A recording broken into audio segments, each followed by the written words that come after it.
Naghahanap ba kayo ng murang eat all you can dito sa Tagum City?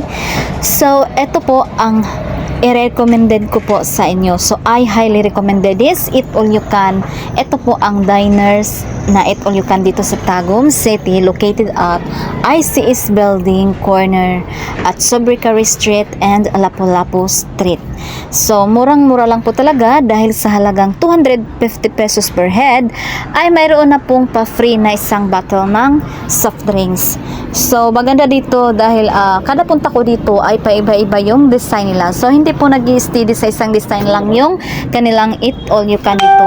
Dahil nung last time na pagpunta namin dito ay hindi ganito yung arrangement nila. Iba yung arrangement nila. Pero ngayon, iba na naman. So, mas maganda yung dati. Maganda din naman ngayon, pero mas prefer ko yung dati. Pero baka sa sunod, pagpunta namin dito, iba na naman. So, marami po silang ulam dito kagaya nito guys. So, okay naman yung timpla ng mga ulam nila dito. Ang sasarap naman. So, ang dami no?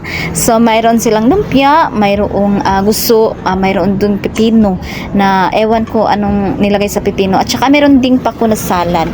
So, mayroon namang sausawan pag kukuha ka ng gusto. At saka mayroon ding sinabaw. So, masasarap naman ang mga ulam nila dito guys. So, as you can see, sobrang dami. Ang dami mo pa talagang mapipili ang ulam. So, kung ano ang kukunin mo. So, kukuha ka lang sa abot ng iyong mauubos kasi eat all you can ito. So, hindi naman pwedeng hindi mo maubos kasi pag mayroong sumobra sa iyong plato, ay i-charge nila yun sa iyo. So, kailangan kumuha ka lang ng kaya mong ubusin. So, eto, parang adobo ata yan. Hindi ko sure kung ano ba yan na ulam. Pero I think masarap. Pero hindi ko nakakuha niyan kasi iilang putahe lang naman yung kinuha ko. So, kung makikita ninyo guys, sobrang daming ulam dito. So, ang sasarap pa rin. So, ang sarap ng kanilang timplada dito. As you can see, merong fish fillet ata yun at saka merong kinilaw. So, ito ang kinilaw ang pinaka-paborito ko. Kaya ito ang kinuha ko at saka yung gusto kanina at saka meron ding fried chicken kung makikita ninyo. So, dami talagang ulam at saka may pa-dessert pa sila dito.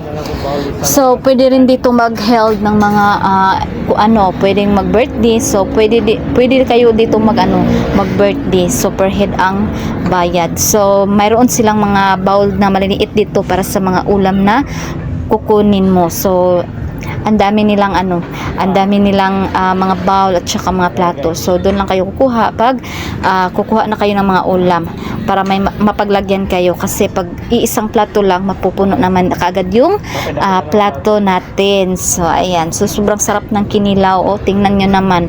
So, okay naman talaga yung timpla nila dito. Kaya nga, pang ikatlong beses ko nang bumalik dito. So, ikatlong beses ko nang kumain dito sa Eat All You Can na to. Kasi, gusto ko dito kasi maganda naman yung lugar. At saka, hindi siya masyadong crowded. At saka, higit sa lahat, napakamura lang po talaga.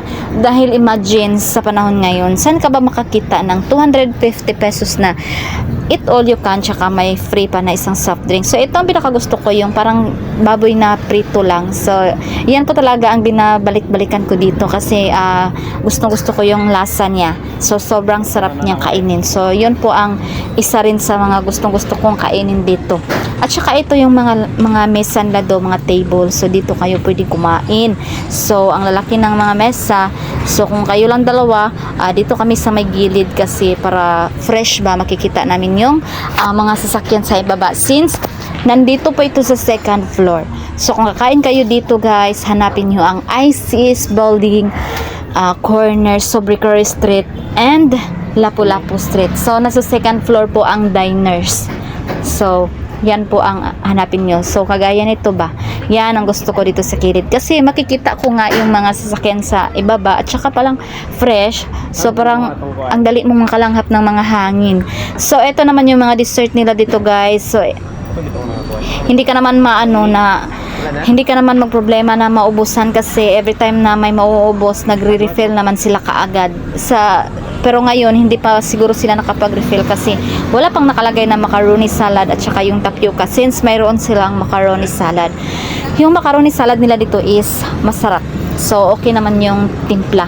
So okay at saka itong maha nila, so masarap siya kasi ang daming cheese sa ibabaw. So alam niyo naman ako, gustong gusto kong kumain ng cheesy. So yung napaka cheesy ang laman.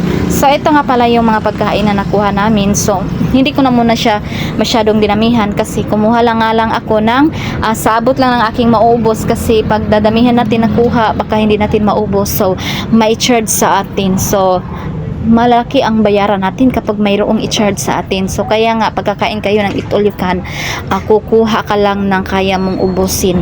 Yung